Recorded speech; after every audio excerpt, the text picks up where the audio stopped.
mets la vidéo du Team F Society, je vous en parle très souvent. Donc ils ont mis une vidéo sur la loi bioéthique, vous allez comprendre ce qu'ils veulent en faire. Il ne suffit pas de la montrer, il suffit de la partager à vos amis pour savoir ce qui se passe. Donc une femme jugée psychologiquement inapte, on lui force une IVG et on lui vole le bébé. Impossible. Ben, avec la loi, c'est faisable à présent. Et voler le bébé, ben, on en sait beaucoup de choses de ce qui peut arriver pour tous ceux qui suivent les réseaux pédophiles. Alors mes amis d'Artemisia Collegia, donc dans la nuit du vendredi, c'est dans la nuit du vendredi 31 au samedi 1er août, les députés ont adopté en seconde lecture le projet de loi bioéthique légalisant notamment la PMA pour tous. Mais l'association Pro-Vie Alliance Vita s'est insurgée d'un amendement adopté selon eux à la sauvette en pleine nuit à la fin de l'examen du projet de la loi bioéthique. Cet amendement, porté par plusieurs élus socialistes, dont le secrétaire général du PS, Olivier Faure, autorise en effet l'interruption médicale de grossesse permise pendant 9 mois pour cause de détresse psychosociale. Un critère invérifiable pour Alliance Vita. Parce qu'on va peut-être décider que la femme n'est pas en mesure et en détresse psychosociale. La chaîne Artemisia Collège, elle est géniale. Donc je vous la mets dans les liens. Ils ont beaucoup d'articles. C'est une vieille chaîne.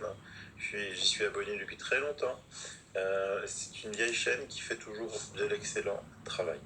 Avec l'autorisation de Artemisia, je vais vous passer une petite vidéo qu'ils ont sur leur site pour bien comprendre ce qui se passe. P. Holdren is the resident science czar of the Obama White House. Holdren says that the optimum world population is 1 billion. The implications of his belief structure and his world outlook are genocide. This is a book called Ecoscience. This is a cookbook for the extermination of humanity. To provide a high quality of life for all, there must be fewer people, says Holdren. He says you could do this by putting chemicals in food and water. He wants to have licenses for birth. What happens to people that are born illegitimately, meaning without a birth permit? Compulsory abortion. Think about that. He even writes about infanticide. In order to enforce this, he talks about a supranational monstrosity that he calls a planetary regime. This means a world empire, a supranational, one-world government that would attempt to control all details of human life. This is an ultra-Hitlerian genocidalist who's today operating out of the White House in Washington, D.C., and it's time to kick him out. Vous voyez, on n'est pas loin d'Aldous Huxley, on n'est vraiment pas loin de toutes les thèses du nouvel ordre mondial, mais juste pour vous montrer que on n'est pas dans des idées, on n'est pas dans les trucs de savants fous. Là, un vieil article, Yves Cochet, pour sauver la planète, il faut limiter nos naissances et mieux accueillir les migrants.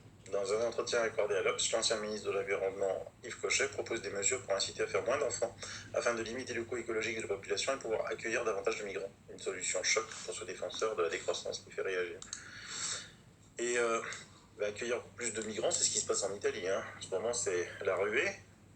C'est le plan de Soros. Il le dit lui-même. Je rappelle ce que dit Soros. Je vais faire tomber les États-Unis, mais pas que les États-Unis. Vous pouvez remplacer de n'importe quel pays. En ce moment, il en a chaud patate contre l'Italie. En finançant des groupes de haine noire, nous allons les faire tomber dans un piège mental et leur faire mettre les fautes sur les blancs. La communauté noire est la plus facile à manipuler. Ça, c'est une déclaration au journal Bild qu'il a fait en septembre 2014. Vous pouvez aussi écouter ce que dit Philippe de Villiers sur Georges Soros, notamment sur ses passages sur Sud Radio. Tapez Google Philippe de Villiers et Soros Sud Radio, vous allez tomber facilement dessus. Donc là, il faut vraiment que l'on protège la réelle épidémie, c'est pas le Covid. Dans notre monde aujourd'hui, c'est les pédophiles et les trafics d'enfants. Il faut en être conscient, ça, je vous le dis depuis 20 ans.